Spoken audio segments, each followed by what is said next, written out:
Potser algú es pot preguntar què fa un sindicat instant, en aquest cas, a la Inspecció de Treball, però també l'Institut Nacional de la Seguretat Social i també l'Institut Català d'Avaluacions Mèdiques, instant en aquestes institucions que revisin la concessió d'una incapacitat permanent a uns guàrdies urbans, no? I la raó és molt simple. Aquests guàrdies urbans han sigut recentment condemnats per tortures contra un ciutadà d'origen subsaharià, per tant, en una actuació que, a més de ser lesiva contra els drets humans pel propi caràcter de l'actuació policial amb una persona que estava sota custòdia en aquell moment, també té connotacions racistes i així va quedar reflectit en el seu moment. Com a mínim va quedar provat que hi havia hagut maltractaments que havien causat greus lesions en el ciutadà torturat. A part d'això, per nosaltres és altament preocupant que aquests guàrdies urbans, en el moment en què es preveu que serà molt recent el que es faci ferma la sentència i per tant hagin d'entrar a presó, rebin simultàniament el mateix dia una concessió d'una incapacitat permanent. Una incapacitat permanent que els garanteix uns salaris d'entre 1.800 i 1.600 euros en funció de quin dels dos casos, durant el període que siguin a la presó i a posterioritat. Per tant, d'alguna manera, quina lectura estem donant a la ciutadania, o està donant en aquest cas l'administració a la ciutadania, fonamentalment aquells policies que la justícia condemna per greus lesions i per vulnerar els drets humans, com és la tortura,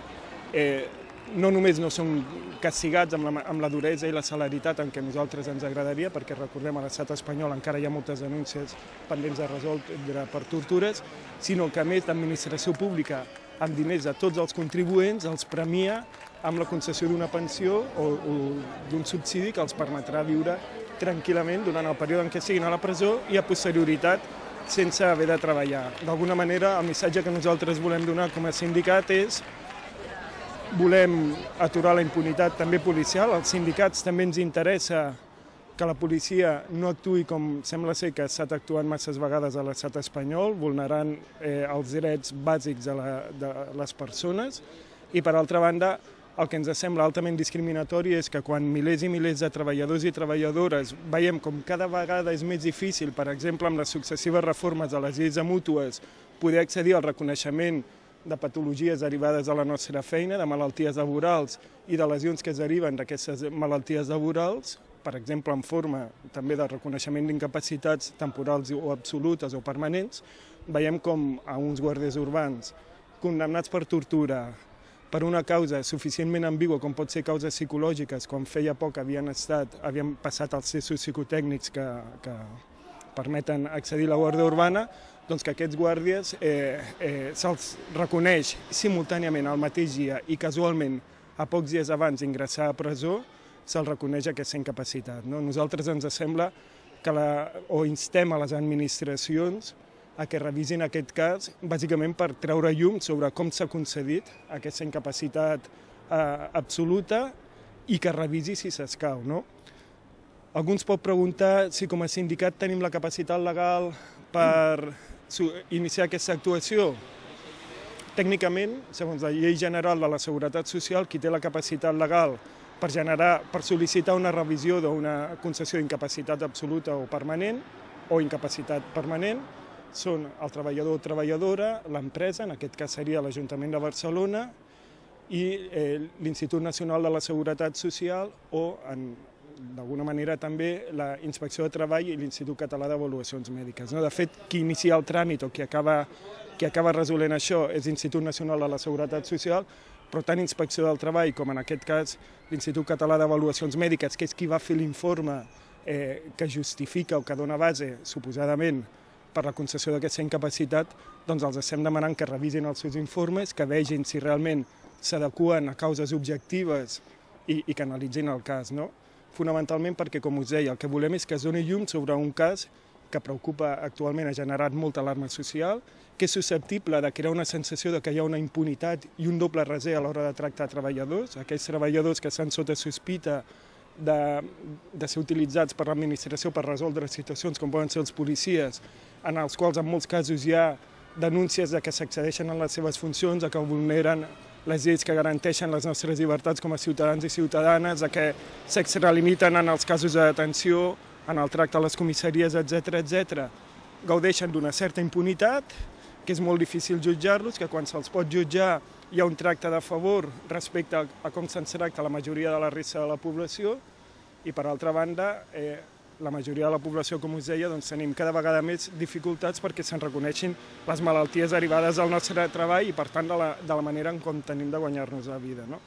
Davant de tot això, com us deia, instem a les administracions, instem a Inspecció de Treball,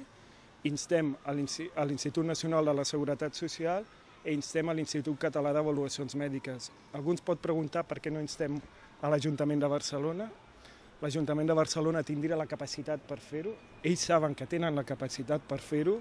però nosaltres tenim la sospita que és part en tot aquest assumpte i, per tant, recorrem a unes institucions en les quals confiem i esperem que siguin objectives i neutrals i que, per tant, actuïn d'ofici. 2 persones han d'entrar a la presó després d'una condemna ferma per tortures, quan qui les ha defensat és un advocat pagat per la ciutadania de Barcelona, per l'Ajuntament de Barcelona. Sí? Aquests 2 guàrdies urbans, condemnats finalment en contra de l'actuació de l'Ajuntament de Barcelona, que, com deia, els hi paga la defensa. Per tant, si alguns de vostès són habitants de Barcelona, van contribuir a la seva defensa, són condemnats a recórrer la condemna, la sentència és ratificada i pocs dies abans d'entrar a la presó se'ls concedeix una incapacitat absoluta que els garanteix un salari de 1.800 euros amunt i 1.600 a l'altre i entren a la presó amb aquest salari i saben que sortiran de la presó amb aquest salari i sense treballar. Nosaltres, d'entrada, el que fem, d'alguna manera, volem que l'administració actuï. Per tant, la primera passa és, senyors de l'administració, tenim sospites, nosaltres intuïm que això s'hauria de revocar, però són vostès qui ho han de dictaminar, per tant, actuïn, revisin el cas amb la major celeritat, perquè es tracta de diner públic i es tracta d'un delicte molt greu com la comissió de tortures per part d'un agent